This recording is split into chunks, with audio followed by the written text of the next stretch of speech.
Today we're talking about 5 social mistakes that people make that make them extremely unlikable. And maybe you're guilty of some of these and you can't tell. Well, we're going to talk about how you can tell and what you can do about it. How's it going, guys? I'm Dr. Tank. Today we're talking about 5 social mistakes people make that make them unlikable. And maybe you're guilty of these. I know I was guilty of some of them. And I couldn't tell, but we're going to talk about how you can register these and what you can do about them. A lot of these mistakes are based off of unspoken social contracts. These are rules that govern how we interact with each other. Maybe they're actions that we do or things that we say that we can recognize as people who are part of our tribe. And if you're violating any of these social rules, you might not even be aware you're doing it. And a lot of this comes from evolution. If we couldn't detect a threat, it would mean the cost of our survival. And a lot of these threats come from somebody who's outside of our tribe. If they were outside of our tribe, they wouldn't have the same mannerisms, actions, or verbal context that we have. That was one way of filtering out who was part of our group or not. Now, the first social mistake people make is they create conflict. Now, conflict is very uncomfortable, and it's often unnecessary in social environments. Conflict fosters animosity, and it's infectious. It wrangles in new people. And this often happens when you bring in old conflict from the past. I had an ex who did this very often. She'd bring in her conflict and wrangle in new people.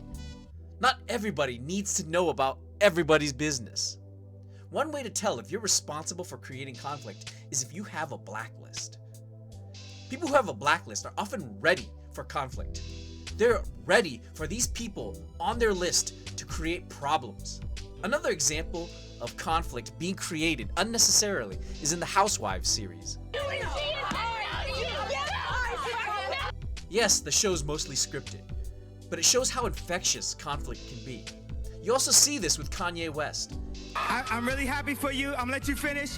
But Beyonce had one of the best videos of all time. He loves bringing in conflict. He loves developing it. George Bush doesn't care about black people. Perhaps he believes that there's no such thing as bad publicity. The second social mistake people make that make them unlikable is being overly negative or critical. Being negative can create a hostile environment. In addition, it shifts everyone's mindset to blaming you for that negativity. Now, it doesn't mean you have to be delusional about it. Not everything is great in this world, but it does mean you have to keep the ratio of your positive comments to negative comments relatively high. Everybody has a positive to negative ratio in another person's mind.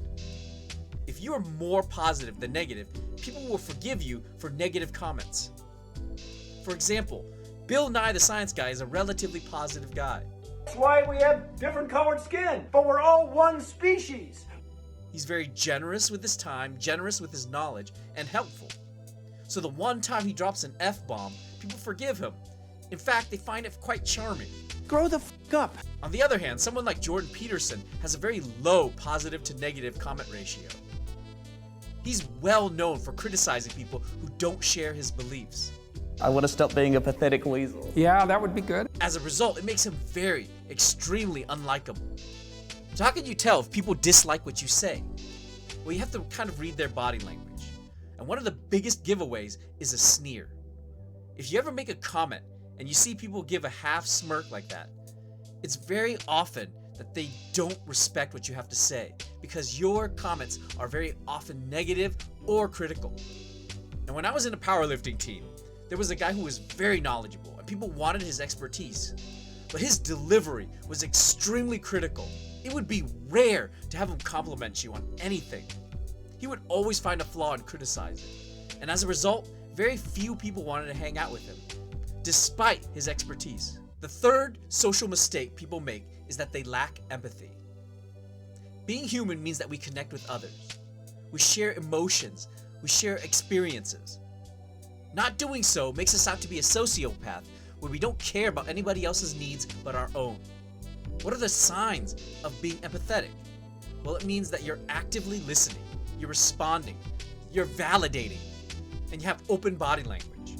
So how can you tell if people don't see you as empathetic? Oftentimes, people won't be vulnerable around you. They don't believe that you authentically want to share experiences with them. But how do you fix this? You have to actively listen. You have to actively respond. Validate their experiences and have open body language.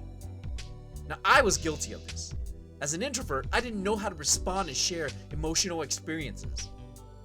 My response to one of my exes, whenever she shared something vulnerable, was the word acknowledge.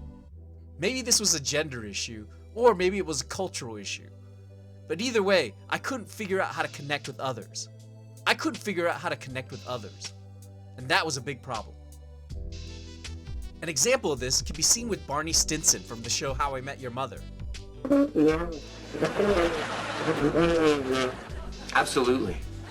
He's very good at zoning out people whenever they share vulnerable moments. If you continue to do this, people won't want to share around you, and as a result, won't want to be your friend at all.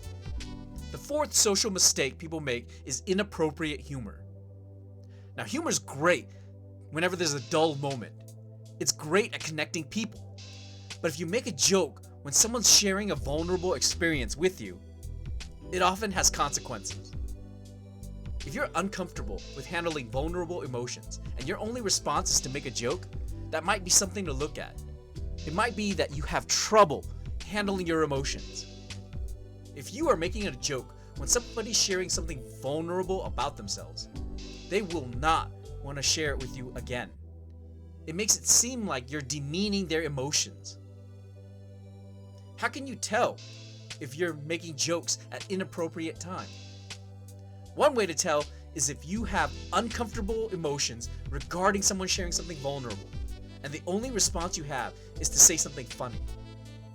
Now, Marvel is very guilty of this. Here's an example in Guardians of the Galaxy. They're all sharing something deeply emotional about themselves. And at the end, Rocket discredits the entire emotional bond by making a joke about the situation. We're all standing up now. Bunch of jackasses standing in a circle. And the fifth social mistake people make that make them extremely unlikable is not respecting personal boundaries. One of the basic human needs is to feel safe. Now, we feel safe when we set boundaries for ourselves. If someone ever crosses those boundaries, it makes us uncomfortable. And when we're uncomfortable, we can react either violently or aggressively. And that's because we don't feel safe. If someone's violating our safety or privacy, we feel threatened. How can you tell, though, if someone doesn't feel safe around you? Well, you can tell if someone changes their behavior, specifically whenever you're around them. In addition, if someone reacts violently or aggressively whenever you're around them, it's probably a violation of some need. You see this trope a lot on TV with the neighbor. Often in sitcoms, there'll be a neighbor that barges in without knocking, opening the door, or saying hi.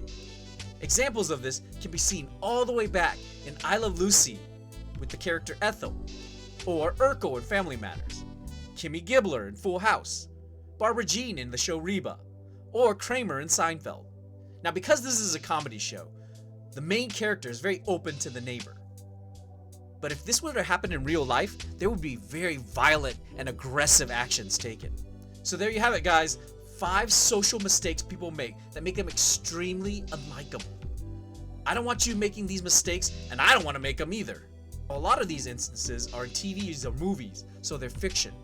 But if you're struggling with emotions like anger in real life, check out the Emotional RX program, where I can help you step by step on how to actively take control of your anger and de-escalate it so you can think clearly.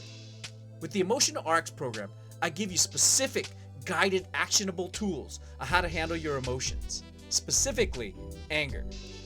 I was tired of going to therapy and just venting. I wanted specific things to do to de-escalate anger.